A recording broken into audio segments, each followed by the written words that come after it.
ce fidèle, ce serviteur fidèle, le prudent, que le maître établit sur ces gens. Le maître ne l'a pas établi sur les gens de la famille de ce fidèle serviteur, mais sur ces gens à lui. Alléluia. Alors, pour parler de ces versets, nous allons nous focaliser sur la qualité de la fidélité.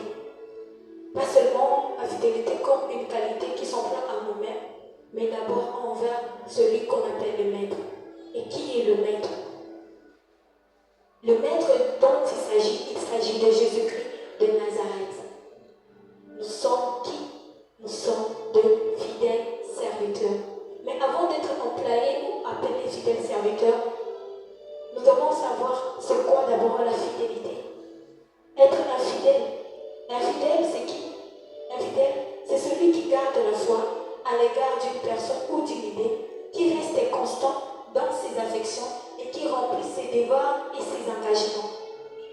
Je peux me répéter? Infidèle, c'est qui? C'est quelqu'un qui garde sa foi à l'égard d'une personne ou d'une idée, qui est constant dans ses affections et qui remplit ses devoirs et ses engagements. Alléluia. Amen. On ne peut pas parler de fidèle si tu n'es pas constant à une idée ou à une doctrine.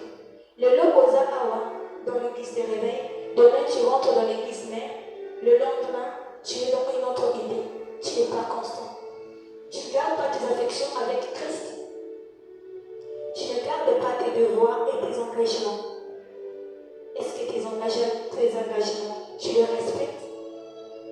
Et pour parler des serviteurs c'est qui? On a dit, les serviteurs c'est celui qui a des devoirs et des obligations envers une souveraineté, un État, une collectivité et qui est à leur service. Tu as un devoir étant tes serviteurs. Quand tu as un devoir, ça te donne une obligation à t'acquitter à tout moment. Tu ne peux pas t'appeler serviteur et fidèle si tu n'es pas constant et si tu n'honores pas tes engagements. Aujourd'hui et demain, tu peux prendre un engagement à l'église devant qui que ce soit, même dans le mariage.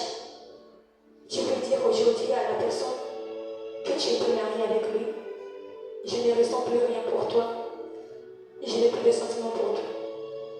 L'amour est quelque chose qu'on entretient. Mais l'engagement, la fidélité, c'est lorsque c'est lorsqu'on est constant à ce que tu avais pas prononcé comme parole et que tu honores ces engagements-là. Et tu fais ce devoir-là.